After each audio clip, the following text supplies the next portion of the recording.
Oiê! Hoje a gente vai falar um pouquinho de história e principalmente com a temática da Idade Média até a Idade Moderna, essa parte dessa transição de uma época para outra.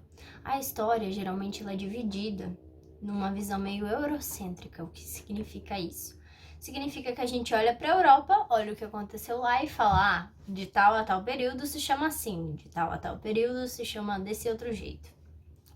Isso acontece principalmente a partir da Idade Média. A Idade Antiga ela ainda tem um olhar para a parte da Ásia, da África, mas o restante é muito de acordo com o que aconteceu, principalmente na Europa e posteriormente também um pouco da América. Mas vamos lá então. A Idade Média ela acontece do século V ao século XV. É um dos períodos mais longos que a gente tem da história. Ela durou muito tempo. E ela é marcada principalmente pela ascensão da igreja e pelo domínio da igreja católica nessa parte da Europa, então. Existiam outras religiões, mas a igreja católica ela vinha desde o Império Romano conquistando muitos fiéis e muito poder. Entenda que a igreja ela era dona da maior parte das terras. Ela era dona de 1/3 das terras da Europa. E ter terra na Idade Média era ser rico. Hoje, ter dinheiro nos faz pessoas ricas. Naquela época, ter terra era sinônimo de riqueza. Então, o que acontece? A igreja, ela comandava a vida das pessoas. Muito diferente a nossa mentalidade da mentalidade da Idade Média. Pensa o seguinte, qual que é o seu maior objetivo de vida? As pessoas querem viajar, ter um carro, ter uma casa, ter família, coisas desse tipo. O maior objetivo de vida de uma pessoa da Idade Média era ir para o céu. O que significa isso? Que o que acontecesse na vida terrena dela enquanto ela estava aqui na Terra, não importava para ela. Não importava se ela ia sofrer, não importava se ela ia ter o que comer ou não. Isso não era o importante para ela. O importante para ela era ir para o céu. Então, o que acontece? A sociedade ela era dividida. Então, se você nascesse em alguma parte dessas divisões, você ia morrer em alguma parte dessas divisões. Quais são essas divisões? Nós temos os que rezam, então os padres, párocos, freiras e etc. Temos os que lutam, que são os nobres, as pessoas que nascem com dinheiro, nascem com muitas terras. São os nobres. Os nobres, geralmente, eles lutam, eles vão à guerra, eles conquistam novos territórios, esse tipo de coisa. E os que trabalham, que dão comida e manutenção de todo o resto da sociedade. Os que trabalham são a maior parte da sociedade medieval. No entanto, eles são os que mais sofrem na vida terrena. A igreja, inclusive, tem um discurso para essas pessoas, para que elas não sejam revoltadas, para que elas aceitem a condição que elas têm de vida, de que elas estão pagando os seus pecados. E por isso elas têm que trabalhar muito, elas são a base da sociedade, mas elas estão pagando seus pecados, por isso elas têm que trabalhar tanto. Inclusive, tem uma série de regras dentro do feudo, tem uma série de impostos que as pessoas que trabalham têm que pagar. E impostos não entendam como dinheiro, mas, por exemplo, se eu vou lá e vou plantar num pedaço de terra que é do meu dono, né? Porque o senhor feudal é o dono da terra. Eu sou apenas um servo. Os que trabalham são chamados de servos. Se essa pessoa vai lá e vai plantar, vamos chutar aí, 100 hectares de trigo. Trigo era muito comum, porque as pessoas comiam muito pão, era uma coisa típica daquele lugar. Então, as pessoas precisam muito da farinha de trigo. Vamos supor que desses 100 hectares, 1/3 eu vou ter que pagar de impostos. Seja para eu pagar o dízimo da igreja, seja para eu pagar para o dono da terra, seja para eu pagar para usar o forno que tem dentro do feudo. Então, existe uma série de impostos diferentes. E geralmente não sobra muita comida, as pessoas passam fome, é muito comum passar fome nessa época da história. Então, o que acontece? Tem um momento que as cidades vão começar a ressurgir. O que significa isso? Na Idade Média, as cidades morreram, elas não existiam mais, porque as pessoas começaram a ter muito medo da violência, das guerras que aconteciam antes da Idade Média, e elas começaram a se recluir no campo. Começaram a morar no campo. e começar a viver de plantação e esse tipo de coisa. Os nobres ainda faziam guerras e tudo mais, mas não existia mais a cidade como existia, por exemplo, em Roma. E entenda que mesmo a cidade de Roma é muito diferente da cidade que nós conhecemos hoje. Mas, com a falta de cidades, a inexistência de cidades, acontece também que não tem comércio. Porque onde o comércio acontece? Nas cidades, nós temos feiras, nós temos hoje em dia shopping, supermercado. Mas se você for lá no meio de uma fazenda, será que as pessoas batem de porta em porta e oferecem produtos? Não é muito comum, não é tão fácil de fazer isso, porque uma coisa fica muito longe uma da outra. Não é tão simples. Então, com o desaparecimento das cidades, também desaparece o comércio. Só que chega um período, lá no final da Idade Média, no século XIV, e que começam a acontecer muitas coisas ao mesmo tempo. O que significa isso? Estão acontecendo nesse momento guerras, está acontecendo ressurgimento das cidades por causa das guerras, ressurgimento do comércio por causa das guerras, e também surge uma nova classe, uma nova divisão social, vamos dizer assim. Existe uma pessoa que ela não se encaixa em nenhum daqueles três, que é o burguês. O que é o burguês? O burguês é um cara que ele era servo e ele decide que ele não quer mais fazer aquilo. De repente tá sobrando comida e ele vê que ele pode começar a fazer uma troca. Olha, eu plantei esse tanto aqui de farinha, eu produzi já o pão que eu preciso, eu já estoquei o tanto que eu vou precisar, mas sobrou. O que eu posso fazer com isso? Então eu pego essa saca de trigo, por exemplo, e eu levo até um outro lugar. E eu ofereço para as pessoas, hein, você quer comprar a minha saca de trigo, sobrou lá e tal, a gente pode trocar por alguma coisa. E de repente ele começa a ver que ele consegue ganhar coisas com isso, que talvez seja mais vantajoso viver desse comércio, dessas trocas, do que viver plantando lá no feudo. Ao mesmo tempo que isso está acontecendo uma série de guerras, por assim dizer, guerras santas, que são chamadas cruzadas. O que são as cruzadas? É uma guerra que a gente pode resumir em uma guerra entre a religião cristã e a religião muçulmana, que são duas das maiores religiões dessa época. Essa guerra, ela tá acontecendo porque eles estão disputando um lugar chamado Jerusalém, que é um lugar sagrado para as três religiões monoteístas que existem, que são o judaísmo, o cristianismo e o islamismo. Então, o que acontece? Eles estão disputando isso, só que pensem que as guerras, nesse momento, elas não são muito fáceis de acontecer. Então, por exemplo, se eu estou morando num lugar aqui perto de onde seria a Itália hoje, eu vou ir para uma guerra. Eu posso cruzar o mar, para isso eu vou precisar de um barco. E eu tenho que levar mantimentos, eu tenho que levar espadas, eu tenho que levar animais, eu tenho que levar muita coisa dentro desses barcos. Então, isso gera custos, certo? Eu posso ir por terra também, de repente, se for mais vantajoso para mim, dependendo de onde eu vou estar. Só que entendam que não existem tantas estradas. Não é tão fácil se locomover, não existe carro, nem existe caminhão, existem carroças. Então, como que é esse deslocamento? Não é tão simples, não é tão fácil. Então, o que acontece? As pessoas param um pouco. Vamos fazer um acampamento aqui, vamos achar alguma coisa para comer, vamos procurar um lugar para dormir, esse tipo de coisa. Daqui a um tempo a gente volta a caminhar e para. E volta a caminhar e para. É assim basicamente que funciona então esse percurso até chegar no local que vai acontecer realmente uma batalha. Então o que acontece? As pessoas que estão em volta desses locais de parada, vamos dizer assim, elas começam a perceber que se elas fizerem coisas para vender para essas pessoas, elas vão comprar. E é aí que surge o burguês que a gente estava falando anteriormente. Então, no meio das cruzadas, existem esses pontos de paradas, que depois vão virar feiras, que depois vão se tornar cidades. E esses lugares, então, eles vão começar a fazer ressurgir tudo que existia antes da Idade Média, que são as cidades, o comércio e esse tipo de coisa. E o que acontece? Então, as cruzadas, elas fazem acontecer essas rotas comerciais que a gente chama. Depois de algum tempo, como as pessoas param sempre no mesmo lugar, aquele lugar vai ser um ponto fixo de parada dessas rotas comerciais que a gente chama.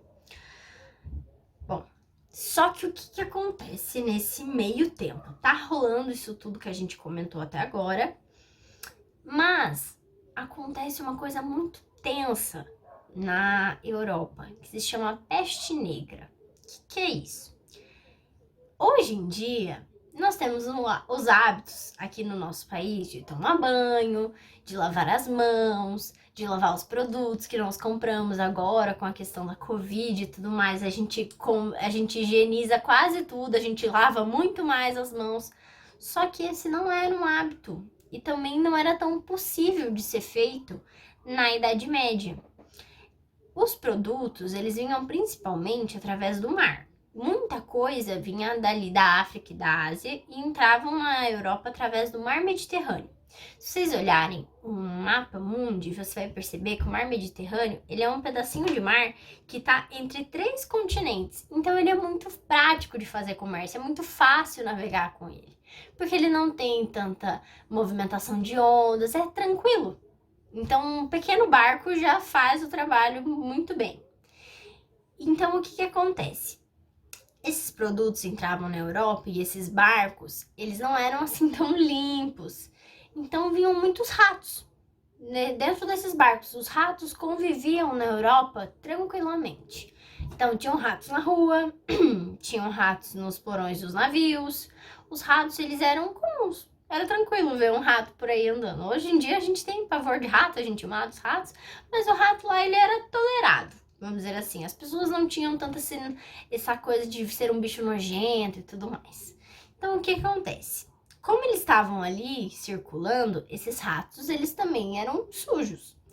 E uma pulga que transmitia essa doença, ela picava esses ratos e esses ratos começavam a contaminar os alimentos, a água, todos os lugares onde eles passavam.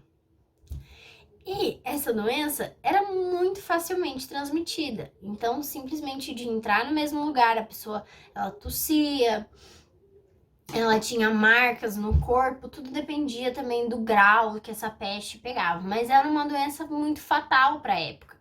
Porque entendam uma coisa, a igreja, ela tinha uma concepção de que tudo na nossa vida era explicado através de Deus e através da fé. Então, não se tinha o interesse de entender como funcionava uma doença, por exemplo, porque para eles, o que era a peste negra?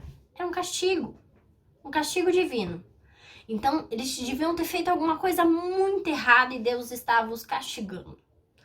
Então, por isso que as pessoas não sabiam dessa doença. Elas ficavam doentes, elas morriam. Muita gente morreu. Cerca de um terço da população europeia morreu nessa época porque não se entendia essa doença. Não se sabia como ela era transmitida, o que ela causava, porque as pessoas tinham um discurso de que ela era, então, um castigo divino. E o que acontece? As pessoas passam muita fome nessa época, as pessoas ficam abandonadas. E quando elas veem que até mesmo os padres ficam doentes e morrem, elas começam a questionar um pouco a fé. Pensar assim, caraca, mas se isso é um castigo divino, o padre, que é quem me dá a unção dos enfermos, quem ouve quando eu vou confessar os meus pecados, etc, etc. O padre, que é uma representação do Deus, do Jesus Cristo na terra. Por que esse padre tá morrendo com castigo divino? As pessoas começam a se questionar, tá bom, mas será que essas pessoas estão indo pro céu mesmo? E tudo começa a ficar muito uma desconfiança. Ninguém consegue mais entender e ter tanta fé assim sem se questionar. E isso vai fazer com que posteriormente surja um movimento que a gente chama de renascimento. Vamos lá. No meio disso tudo também tá acontecendo uma guerra. Mais uma além das cruzadas, que é a Guerra dos 100 Anos. A Guerra dos 100 Anos, ela acontece entre o território que hoje nós chamamos de França e Inglaterra. Mas entendam que a França e a Inglaterra, elas não têm esses nomes nessa época. os estados modernos que a gente chama só vão surgir na modernidade, que é o próximo período da história que a gente vai estudar. Então, esses dois países, que não são países nessa época, estão brigando. E por que eles estão brigando? Questões de interesses econômicos, por exemplo, tem um território ali da França, na parte mais ao norte, que ele tem muita riqueza, tem muitas coisas que dá para se produzir com os materiais que são encontrados lá. E a Inglaterra tem um interesse muito grande nesse território. E acontece também um problema político. Como assim? A França, o rei morre e ele não deixa herdeiros. E o que acontece se um rei morre e não deixa herdeiros? Quem que vai assumir esse trono? Nessa época, existiu então uma briga entre duas pessoas, o Eduardo III e o Felipe VI. Eles estão brigando e um deles, que é o Eduardo, ele é inglês. Já o Felipe é francês. E as pessoas na França, os nobres, começam a achar alguma maneira de falar que tem que ser o Felipe que vai assumir o trono. Porque imagina, a Inglaterra ia se tornar dona da França. E isso seria uma lástima para eles, não seria bom. Porque eles iam governar em benefício próprio, vamos dizer assim. Então, eles conseguem achar uma regra que diz que um parente por lado feminino não pode assumir o trono. E o Eduardo era neto de uma rainha da França, então ele não poderia, porque a sucessão dele seria uma sucessão de origem feminina, e isso não poderia acontecer. Então, quem assume é o Felipe VI. Só que o Eduardo fica pistola, ele não gosta disso. E ele vai brigar. E essa guerra vai de 1337 até 1453. São mais de 100 anos de guerra, mas a guerra foi conhecida como Guerra dos 100 Anos.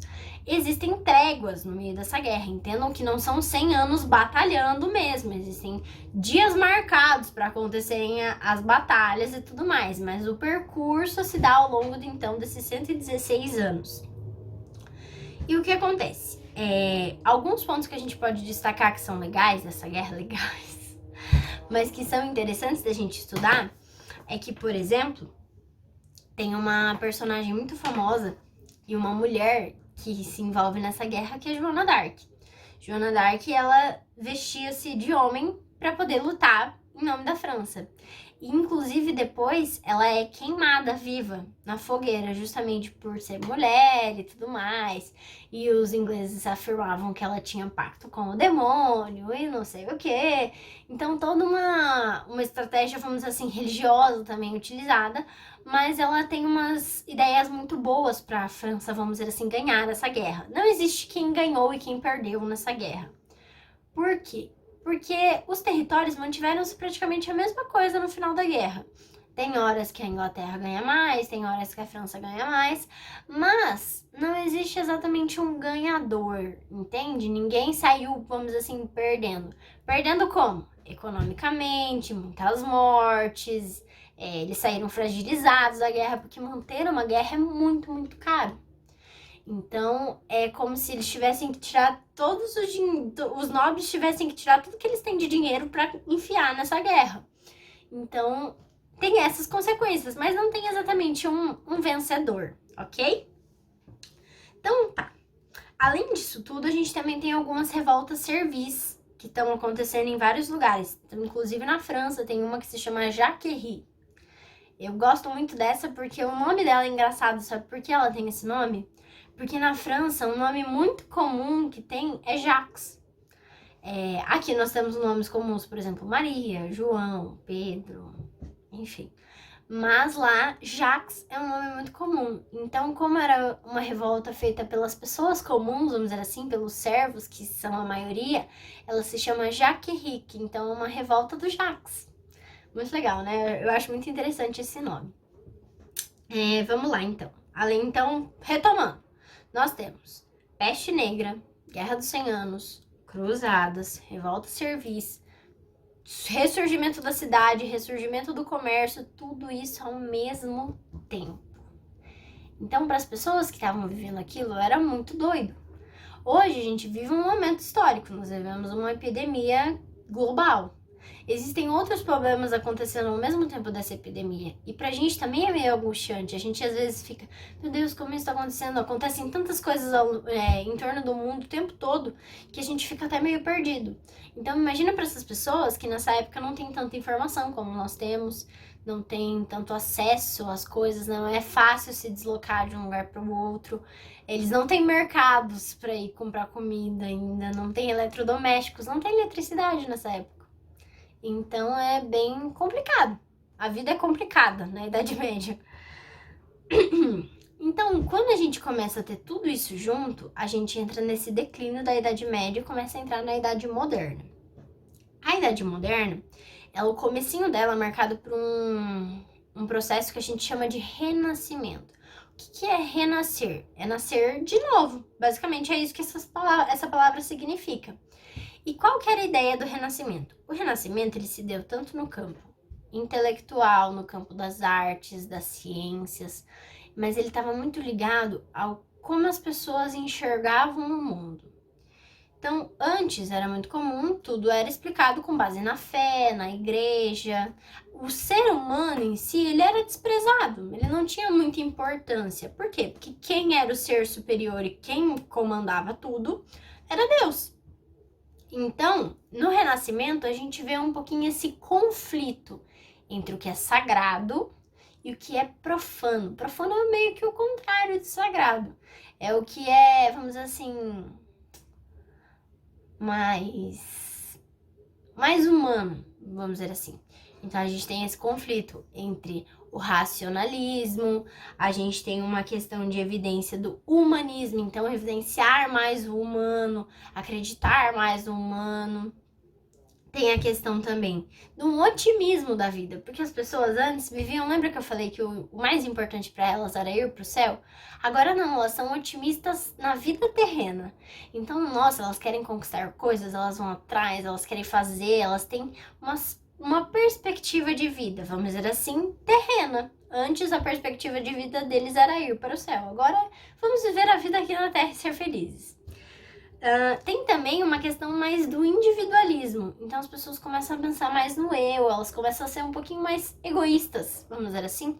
Querem enriquecer, querem ter mais que o outro, esse tipo de coisa. Não tem tanto esse viés mais de ajudar o outro que a igreja prega. O negócio é eu quero enriquecer, eu quero ser maior. Além disso, a gente também tem uma retomada do que era da antiguidade. Então, a arte grega, a arte romana, os deuses romanos, os deuses gregos, algumas coisas que os romanos e os gregos acreditavam. E também a gente tem uma parte que é do repúdio a tudo que aconteceu na Idade Média. Então, eles começam a chamar esse tempo de Idade das Trevas. Durante muito tempo esse nome foi muito comum, as pessoas associavam muito, então, essa parte do racionalismo ao iluminismo, de iluminar, de ter luz, de ver, enxergar. E essa parte da Idade Média, que é o nosso passado, então, de Idade das Trevas, que é escuro, que a gente não sabe, que a gente tá perdido. Olhar assim a Idade Média é um pouco errado. Por quê? Porque não aconteceram só coisas ruins nesse período, aconteceram muitas coisas boas, inclusive coisas que a gente faz e usa até hoje são da Idade Média. Se você usa um garfo para comer, é porque ele nasceu na Idade Média. Se você usa óculos, ele também nasceu na Idade Média. Se você tem livros, eles nasceram na Idade Média. Inclusive, as pessoas que faziam os livros são chamadas de monges copistas. Os livros não eram impressos, os livros eram copiados na mão. Imagina que trampo! Imagina que trampo fazer isso. Enfim, esses valores, então, que a gente citou aí do Renascimento, eles vão se espelhar tanto na arte, na ciência, as pessoas começam a procurar, então, as razões das coisas. Lembra que antes eu falei que não se tinha um interesse em estudar a doença da peste negra, como ela funcionava, como ela agia no nosso corpo, da onde ela provinha? Não existia esse interesse. Agora existe. No Renascimento, as pessoas querem entender o que está acontecendo. Vamos lá. Mas a gente precisa entender que a fé das pessoas, ela não passa. Não é como se elas falassem assim, ah, beleza, nossa, a igreja fez coisas terríveis mesmo, não vamos acreditar em nada. Não é assim que acontece, as pessoas acreditam nas coisas e as pessoas têm uma fé que é forte. Então, a igreja ela continua existindo e ela continua sendo forte. Ela não tem mais tanto domínio como ela tinha antes. Mas ela ainda assim está presente na vida das pessoas. Tanto que ela está presente ainda hoje na nossa vida. Olha quantas religiões nós temos. Quantas igrejas e paróquias e templos tem na sua cidade, por exemplo. Então, é uma coisa que ainda está muito, muito presente na nossa vida. E o que acontece? Esses questionamentos feitos para a igreja, né, de começar a se duvidar um pouco dela, começar a ver as coisas erradas que eram feitas dentro da igreja, começou a abalar um pouquinho o cristianismo, a igreja católica dessa época. E daí surgem movimentos que a gente chama depois de reforma religiosa. Como começou isso? Lutero é um cara que ele era cristão, ele era católico, ele inclusive fazia parte da igreja. Mas ele começa a discordar de muitas coisas que são feitas. O cúmulo pro Lutero é que no momento em que as pessoas às vezes estão passando fome, que existe muita desigualdade, que as pessoas estão ali à margem da sociedade, elas estão em situações muito precárias, a igreja propõe uma reforma do Vaticano, por assim dizer. Hoje é o Vaticano, né? Mas ali da Praça São Pedro. E Lutero fica meio bravo, ele fala, caraca, mas a gente paga um monte de imposto ainda pra igreja e eles vão usar esse dinheiro não pra fazer obras e tal, eles vão usar esse dinheiro pra fazer uma reforma que não é necessária. E o Lutero fica bravo, fica muito bravo. E daí ele pega a Bíblia e ele começa a escrever tudo que ele não concorda. Olha, isso aqui vocês estão fazendo errado, isso aqui não devia existir, isso aqui tá feito assim, isso aqui vocês que inventaram, isso aqui não. E daí o Lutero vai lá e faz 95 teses, que a gente chama, que são então esses apontamentos para ele do que tá errado e do que deveria ser feito, por assim dizer. E ele vai lá, prega na porta da igreja essas 95 teses. E daí as pessoas ficam chocadas. Como assim? Ele tá falando mal da igreja, ele tá denunciando tudo que tá acontecendo de errado, isso não tá certo, meu Deus do céu. E daí o Papa vai lá e fala pra ele tirar aquilo. E o Lutero fala, não. Ele pega a cartinha que o Papa manda e rasga. E daí que o negócio vai ficar feio, porque daí eles vão excomungar o Lutero. Excomungar é você tirar aquela pessoa, você excluir e falar, essa pessoa nunca mais vai fazer parte da minha igreja. E daí, as pessoas, principalmente os nobres e os burgueses, que tinham muita grana, começam a concordar com o Lutero. Porque ele tem algumas ideias que casam com as ideias deles. Por exemplo, para a Igreja Católica, os juros, você cobrar os juros de uma pessoa e esse tipo de coisa se chama usura. E isso é um pecado. Então, o Lutero falava que não tinha nada a ver, isso aí que não era pecado não, que as pessoas sabiam do dinheiro delas e é isso aí. Então, as pessoas começam a querer ficar do lado do Lutero, porque o Lutero tem ideias que combinam com a deles, entende? E daí o Lutero, então, ganha muito apoio, principalmente, então, dos nobres e dos burgueses. Influenciado por Lutero, surgem depois outras religiões. O Lutero vai criar uma religião, que é o luteranismo, e que hoje tem várias vertentes diferentes dentro do luteranismo, mas que tem várias religiões que a gente chama hoje de evangélicas, por exemplo. Então, a reforma protestante, que é o protestantismo, que é uma das vertentes lá do luteranismo, ele defende, então, essa mudança, desse viés da Igreja Católica. Mas algumas outras mudanças que aconteceram, novas religiões que foram surgindo, tinham alguns outros interesses por detrás. O interesse não era simplesmente apontar o que havia acontecido de errado com a Igreja Católica e mudar isso. Alguns interesses eram econômicos, políticos, interesses pessoais, como a gente vai ver. Então, por exemplo, na Suíça, um cara chamado Calvino também vai criar a religião dele, vamos dizer assim, que é o calvinismo.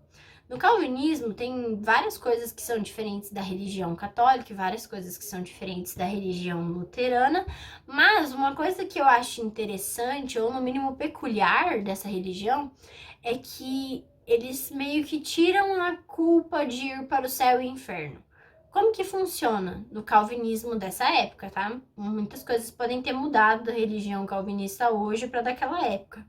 Mas naquela época, Calvino falava o seguinte: já está predestinado quem vai para o céu e quem vai para o inferno. Não importa o que você fizer na sua vida, isso não vai mudar a escolha que Deus fez antes mesmo de você nascer. Então tira um pouco essa culpa das pessoas de tipo, ai, mas eu pequei, eu vou ir pro inferno, meu Deus. Então as pessoas começam a viver a vida mais tranquilas. Elas não têm mais uma obrigação, vamos dizer assim, de só fazer coisas boas ou de nunca pecar. Mas o Calvino, ele coloca uma informaçãozinha que deixa um pouquinho tendencioso a religião dele. O que significa isso? Ele vai falar assim, olha, não dá pra saber quem vai pro céu e quem vai pro inferno. Mas, se você ganhar dinheiro, se você obtiver lucro na sua vida, se você conseguir aquisições, se você tá se dando bem, isso é um sinal de que Deus te escolheu. Ou seja, significa que todo mundo que é pobre tá no inferno no calvinismo, entendeu? Se você não tava ganhando dinheiro, você estava no inferno. O que é a maioria da população, no caso. Então, esse é um problema, vamos dizer assim, nessa época. Então, quem aderiu ao calvinismo eram pessoas que tinham grana, que tinham poder nessa época. E outra religião que também é um pouquinho peculiar é o anglicanismo. O anglicanismo, ele surgiu na Inglaterra. E ele surgiu principalmente por causa dos interesses pessoais do rei. Interesses políticos e pessoais, vamos dizer assim. A igreja recebia, então, como eu falei anteriormente, dízimo, impostos, etc. Ela era dona de muitos territórios. E o rei francês falou assim, bom, se a igreja não for mais a religião oficial, e se eu colocar a minha religião como oficial, eu vou tomar tudo que é dela. E daí ele vai lá e faz isso. E daí, além disso, tem uma coisa na igreja católica que é até hoje que eles não aceitam, vamos dizer assim, o divórcio. Inclusive, para você conseguir o divórcio de um casamento feito na igreja católica, você tem todo um processo muito burocrático para fazer isso. Então, é uma coisa para ser eterna, vamos dizer assim. E o rei, que era o Henrique VIII, ele queria casar de novo, porque ele achava que a mulher dele não dava filhos para ele. Podia ser ele o problema da situação, mas ele falava que o problema era ela. E todos os filhos que eles tiveram, ou eles morreram, ou nascia menina e tinha que nascer menino para ser o rei da Inglaterra quando ele morresse e tudo mais. E ele traía muito essa mulher, ele queria casar com outra mulher, inclusive ele teve filho com outra mulher. E daí ele queria fazer então uma nova religião em que fosse permitido o divórcio. E o rei, então, Henrique VIII, fez isso. Ele criou, então, o anglicanismo na Inglaterra. Mas, sinceramente, vocês acham que a Igreja Católica ia deixar isso de boa? Que ela não ia fazer nada? Ela ia falar, ah, não. Então, fulano aqui tomou todas as minhas terras, esse aqui criou outra religião falando que a minha tá errada, falou isso. E eles vão ficar de boa, sem fazer nada. Então, o que acontece? As pessoas, a religião católica começa a ter uma iniciativa de fazer uma contra-reforma. O que acontece? Eles vão começar a ter estratégias para dar ênfase na religião deles, dar ênfase na verdade deles e tudo mais. Inclusive, algumas das coisas que a gente pode citar que foram feitas na Contra-Reforma são, por exemplo, a catequização dos indígenas. Nessa época, já se descobriu, por exemplo, o território brasileiro. Então, as pessoas começam a mandar a gente pra cá pra catequizar os índios. Por quê? Porque seriam mais fiéis para a Igreja Católica. Além disso, tem também um viés mais violento. Por exemplo, eles fazem com que aconteça de novo o Tribunal da Santa Inquisição. O que é isso? Uma pessoa que é considerada pecadora, que fez alguma coisa que não está de acordo com o que a religião prega, ela pode ser condenada à morte, inclusive através desse tribunal. Esse tribunal queimou muitas mulheres vivas por acusá-las de bruxaria. Outro exemplo que a gente tem um livro que é muito legal, que se chama O Queijo e os Vermes. Ele conta a história do Menóquio, que é um cara que vive nesse período e que ele é perseguido pelo Tribunal da Santa Inquisição, tipo, umas 3 vezes, assim. E ele tem umas ideias muito loucas do que é Jesus, do que é Cristo, e ele sai pregando essas ideias para as pessoas. E daí, quando o tribunal chega para falar com ele, ele fala, não, então, eu tava possuído pelo demônio, não foi culpa minha, uma coisa me possuiu, e daí eu falei essas coisas, mas eu não vou fazer de novo. E deles iam lá e perdoavam o Menóquio, e dele ia lá e fazia de novo, até que ele realmente foi morto pela Santa Inquisição. Outra coisa também é o index. O que é o index? A igreja tinha uma lista de livros proibidos. Então, por exemplo, esse livro aqui as pessoas podem ler? Pode. Esse não pode. Então, esse aqui a gente tira todos os que tem em circulação, só a igreja pode ter esses livros. Isso era uma forma também de controlar meio que o que as pessoas pensavam, o que elas poderiam saber ou não. Inclusive, versões da Bíblia estavam no index de livros proibidos. É um pouco contraditório, né? Uma curiosidade também que se tem para falar, que é inclusive uma das coisas apontadas pelo Lutero na reforma dele, é que a Bíblia, ela era em latim. O que é isso? O latim é hoje uma língua morta. Ninguém mais fala latim. Você não vai numa escola de idiomas aprender latim. Mas o latim é uma língua que derivava lá do Império Romano. Só que as pessoas não sabiam latim.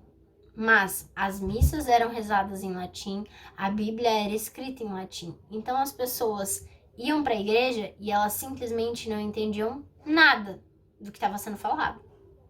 Elas acreditavam, mas elas não estavam entendendo. Se elas não tinham acesso à Bíblia, mas se elas tivessem, elas não saberiam ler nada do que estava escrito lá.